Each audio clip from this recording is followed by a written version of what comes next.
against greyhound racing claim the sport is only sustainable due to cruelty. There have been separate campaigns in Wandsworth to close the Wimbledon Greyhound Stadium in Earlsfield, most notably in AFC Wimbledon's bid to reclaim the stadium as a football pitch. Earlier today, Wandsworth's Rud Leng spoke to Trudy Baker, the founder of Great Exploitations, a campaign group against greyhound racing. He asked her how long they'd been campaigning for. We've been campaigning since 2008 now. Initially, it was a follow-on from a campaign called Greyhound Action, who called for a ban. And we decided to extend our research and source evidence as to why greyhound racing should be banned, why it is inherently cruel. And as part of that, most of our campaign now is politically based. So we tried to change legislation and get a better deal for the greyhounds until government actually listened to us, the public, and agreed that in actual fact dog racing is inherently cruel and it cannot sustain itself without the cruelty. And those cruel aspects are, in Ireland, they breed the majority of greyhounds. They breed 80% of greyhounds that are racing in the UK, and they produce a very cheap betting product for the gambling industry. Now, a lot of those greyhounds won't be fast enough to make the grade, so some will be disinterested in chasing the mechanical lure, and those greyhounds will be destroyed. Those puppies will be culled because they're just a financial liability. Once they make it to the track, they're then subjected to racing on dangerously configured tracks. So we have 2 long straights and 4 tight corners, and as the greyhounds all leave the tracks evenly spaced out, they're jockeying for pole position at the first bend, and this is where the collisions happen. The majority of collisions happen, and a lot of dogs are taken out at the first bend or break a hook. They'll sustain a major injury. And the third aspect that we say is cruel is the way that the industry condones the destruction of dogs if no retirement home can be found.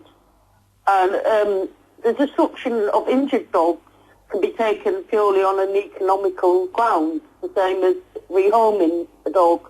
If it's not economical to rehome that dog, or if it's not economical to treat an injured dog, then it will be destroyed. And that's well within the rules of racing. And many of them are, and they do this to protect the profits, maintain profits. It's a commercial gambling industry. The GBGB, they claim that they spend 90% of their annual budget on safeguarding policies for the dogs. Do you think that's not enough? Oh, well, 90%. Some of that 90% will go to the trainers themselves directly to improve kennels. Some of that 90% will go into research and dissection of greyhounds that are injured on the tracks. That welfare budget isn't purely for the rehoming of greyhounds. A lot of that welfare budget goes to the trainers themselves, and it's up to the trainers themselves whether they wish to spend it on the dogs. And do you think that we will see the end of greyhound racing anytime soon? Yes, I mean, we've recently had an MP's parliamentary inquiry, and they have stipulated that if the industry don't take on board their proposals within a 2-year probationary period, then they recommend that self-regulation be taken off the industry. And if that happens, the veil of secrecy will lift. People will know what's going on behind this veil of secrecy, and people just won't support it. Okay, fantastic. Thank you, Trudy. Before we go, where can people go to find out more about Great Exploitations and kind of what goes on in greyhound racing? Oh, on our website, it's www.great, that's Greyt, exploitations.com.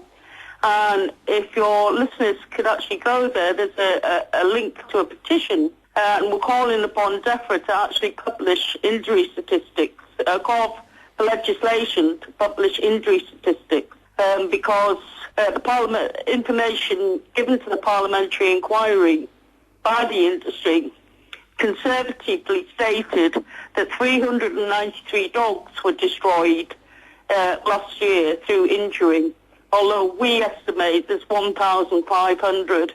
So it's vitally important that the industry is forced or be made by law to publish true and accurate injury statistics.